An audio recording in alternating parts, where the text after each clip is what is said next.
Hello and welcome to the In Focus series section of Drishti IAS. I am Aisha Singh, and in today's episode we will be discussing about the FCRA amendment, new rules for NGOs.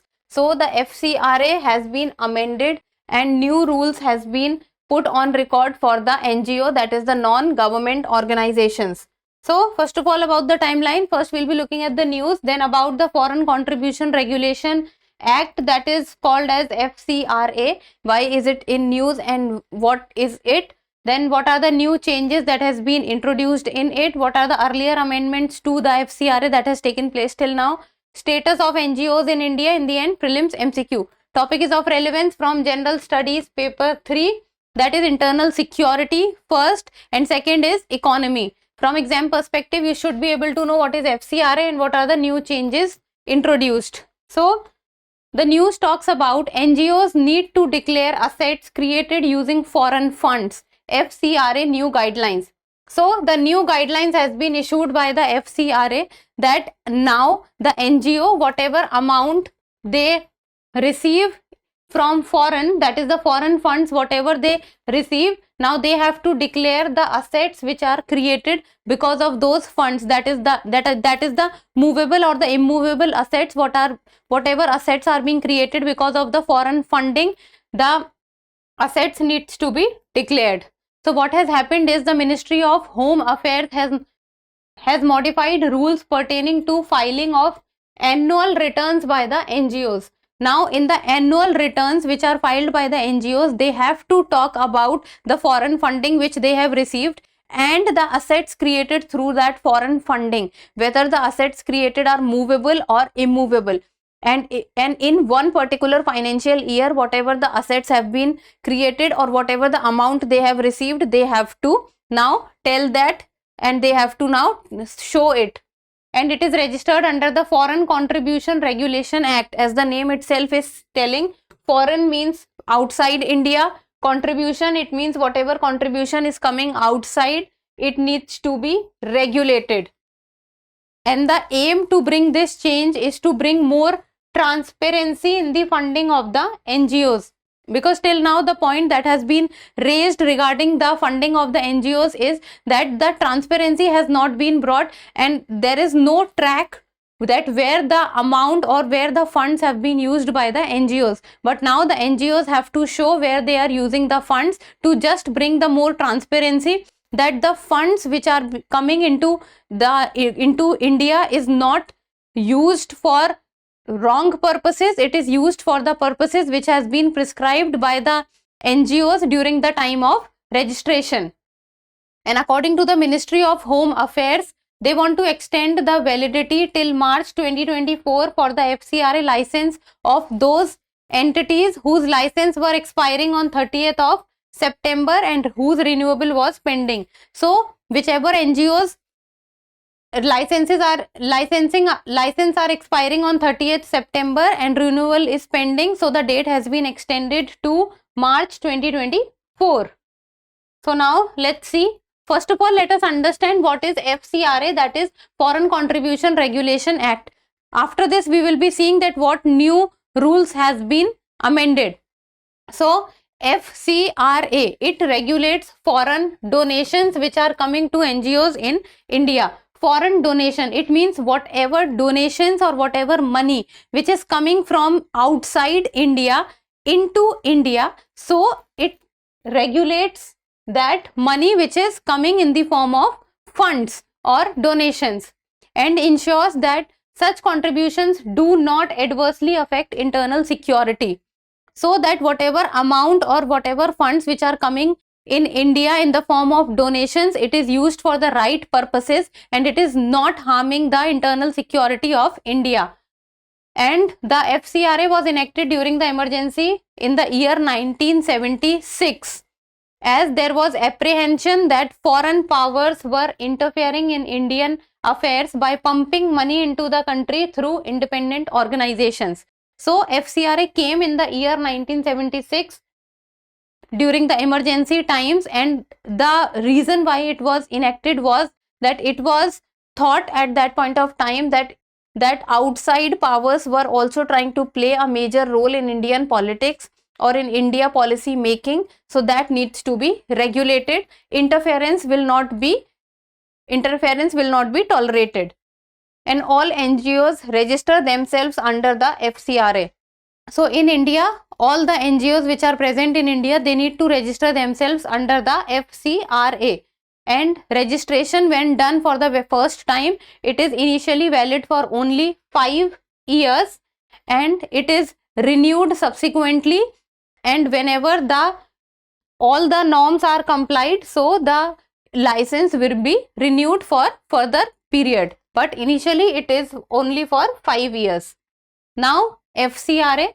So in FCRA, every person or NGO seeking foreign donation, what they need to do is they need to be registered under the Act and they need to open a bank account with the State Bank of India Delhi branch. Now this is specific that all the NGOs which are registered under the FCRA, they need to be registered, or their bank account needs to be registered with SBI Delhi branch, and they can utilize the funds received from abroad only for the purpose they have stated during registration. So it is not that a NGO who has stated some other purpose during the time of registration and is using their funds for some other purpose. And this is why the new changes have been recorded, that to bring more transparency, that whatever purpose the NGO when it was registered has given, the NGO should be using the money or the funds or the donations which they are receiving from outside for the same purpose. The purpose should not be deferred. Then, and they are also required to file annual returns, that is the between the financial years, that is from 31st of March to 1st of April. So within one financial year, whatever spending they are doing or whatever asset creation they are doing, now they also have to show it, and must not transfer the fund to another NGO. So it is not that one NGO can transfer the fund to another NGO now. That will not be taking place anymore. Now, what are the new changes that has been introduced in the FCRA Act? So the introduced changes to the FCRA Rules 2010, it has 2 new clauses has been inserted, and those 2 clauses are: first, details of movable assets and details of immovable assets that are created out of the FCRA donations, they needs to be shown and it needs to be made public, or whenever the annual returns are filed, it needs to be told about the movable assets or the immovable assets. Movable assets, like for example two-wheeler, 4-wheeler, or anything which the NGO buys in its own name, or immovable assets like in the form of the land or the building, which whatever the NGO is purchasing. So now the NGO also needs to show this, and annually they have to declare details of movable and immovable assets under FCRA. So earlier it was not said that the NGO have to make their working and whatever asset generation they were doing, they were not making it public, but now just to bring more transparency into the system, NGOs will also have to now annually declare details of their movable and immovable assets under the FCRA. Now, what are the earlier amendments that has taken place under the FCRA? So 2 times the amendments has taken place under the FCRA. First is 2020 and second is 2022. So let's see about the major provisions that were amended in the year 2020 and then in the year 2022. So first let's look at 2020. So foreign contributions received by an organization cannot be transferred to any other person or organization unless that person or organization is also registered to accept foreign contributions. So it is not that if an NGO or an organization which is registered under the FCRA is transferring money to some other NGO which is not registered. Now all the NGOs who are registered can only send money to NGOs who are also registered, so that a track can be kept. But now this transferring of money will also not take place. Then reduced the use of foreign funds to meet administrative cost by NGOs to 20% from the existing 50%. So the existing foreign funds usage limit was 50%, but now it has been reduced to 20%. So This is the change which was made in the year 2020. Now let's look at the changes which was made in the year 2022.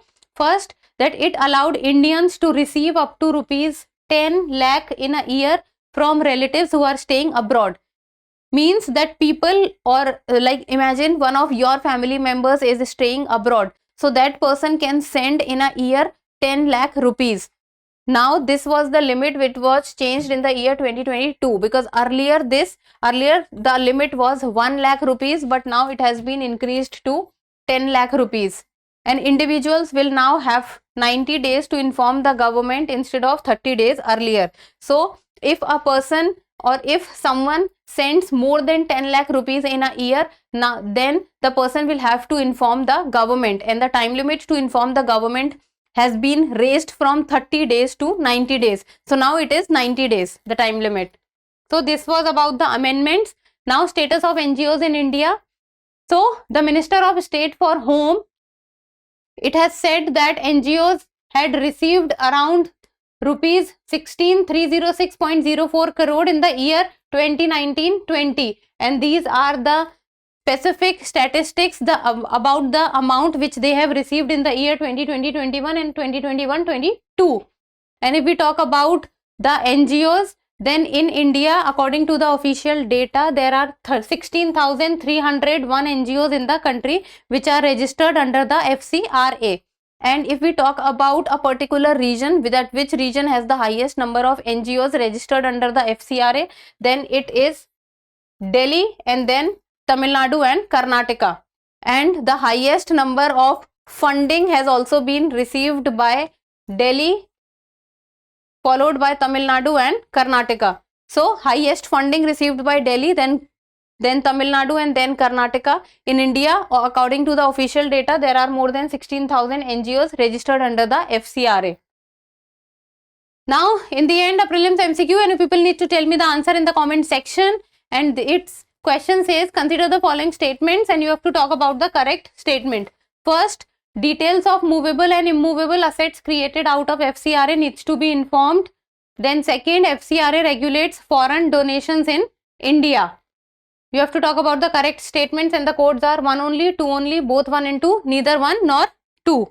So try to give me the answer in the comment section. And that's all for today. Thank you so much for watching. Till we meet next time, keep reading and keep writing.